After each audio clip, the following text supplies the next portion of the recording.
చివరిగా మనము ఇప్పటిదాకా హరినామ సంగీతం చేశారా స్వామి? భజన కూడా చేసిరా? మరి భజన కూడా చేయడం జరిగింది. నేనే ఆలస్యం వచ్చింది, ఆలస్యంగా వచ్చి రావడం జరిగింది. మరి ఇలాంటి కార్యక్రమం గురించి మరి ధర్మ ప్రచారం చేసే ఉదయ్ గారు కూడా ఒక 2 నిమిషాల్లో కొంచెం క్లుప్తంగా చెప్పే ప్రయత్నం చేస్తారని కోరుకున్నాను. జై శ్రీరామ్ ఉదయ్ గారు, జై శ్రీరామ్. చెప్పండి దీని గురించి. అందరు కూడా పండుగ అంటేనే అసలు పండుగ పేరు ఎందుకు వచ్చిందనే విషయం మర్చిపోతారు. ఈరోజు భోగి ఎందుకు అనాలి, రేపు సంక్రాంతి ఎందుకు అనాలి, తర్వాత కనుమ ఎందుకు అనాలి.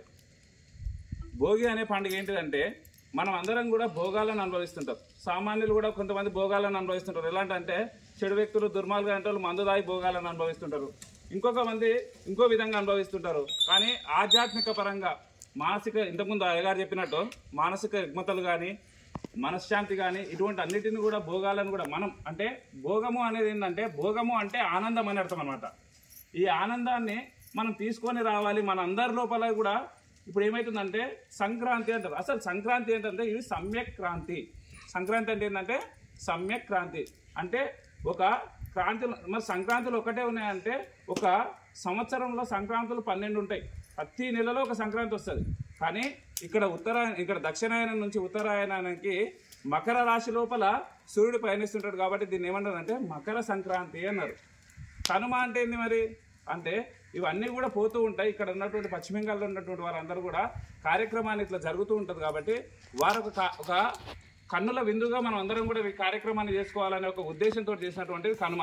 ఈ పేర్లన్నీ కూడా మర్చిపోయి మనం అందరం కూడా ఏం చేస్తున్నామంటే సనాతన ధర్మాన్ని, మన యొక్క హైందవ ధర్మాన్ని మర్చిపోయి పండుగ అంటే ఏమీ లేకుండా బోసిగా పండుగ అంటే దసరా పండుగనే చేయాలి, దసరా పండుగ లేకనే అన్ని పండుగలు చేయాలి అనే ఉద్దేశంతో కనుమ ఒకటి మాత్రమే చేసుకుంటారు. కానీ పండుగల లోపల ఉన్నటువంటి పండుగ యొక్క విశిష్టతను కానీ పండుగ యొక్క గొప్పతనాన్ని కానీ తెలుసుకోలేదు. అసలు పండుగ ఈ భోగి మంటలను ఎందుకు పెట్టాలంటే ఇది ఒక చలికాలం.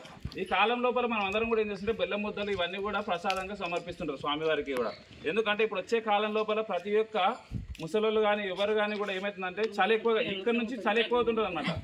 ఆహారం లోపల మనం అందరం కూడా ఏమవుతుంది మన మాసికాన్ని అన్నింటినీ కూడా మనము కోల్పోతుంటున్నాం. కాబట్టి ఇటువంటి తీసుకోవడం వల్ల మనం అందరం కూడా భోగి మంటల్లో వేసే అవనం వల్ల కూడా అవనం కానీ నెయ్యి కానీ వీటన్నిటి వల్ల కూడా మనం అందరం కూడా ఈ చలికాలంలో అతి తీవ్రతను కూడా మనం అన్నిటిని తట్టుకోగలుగుతాం. మనం అనుకుంటాం ఎండను తట్టుకుంటాం అంటే తట్టుకుంటాం, కానీ ఒక చలిలో చేతి పెడితే మాత్రం మనం తట్టుకోలేము. 100 డిగ్రీలు ఉన్న ఉష్ణంలో మనం చేయి పెట్టవచ్చు, కానీ 100 డిగ్రీలు ఉన్న ఐస్లో మాత్రం మనం చేయి పెడితే మన చేయి పోతాయి అనమాట. ఎవరైతే ముసలి వాళ్ళు ఉన్నారో, యువకులు ఉన్నారో, పిల్లలు ఉన్నారో వీళ్ళందరూ కూడా సుఖ సంతోష శాతంతోటి అదేవిధంగా అష్టైశ్వర్యాలతో తులతూగాలని ఆనందాన్ని మనసుకిస్తూ మనసుతో పాటు కూడా అయింది శరీరంలోని రుగ్మతలన్నింటిని కూడా తొలగించడం కోసం ఈ భోగి మంటలను వేస్తుంటాం గారు. ధన్యవాదాలండి. మరి సెలవు తీసుకుందాం. జై శ్రీరామ్, జై హింద్. ఒకసారి జై కూడా అందరూ కలిసి చెప్పండి. జై బోలో అగ్ని భగవానికి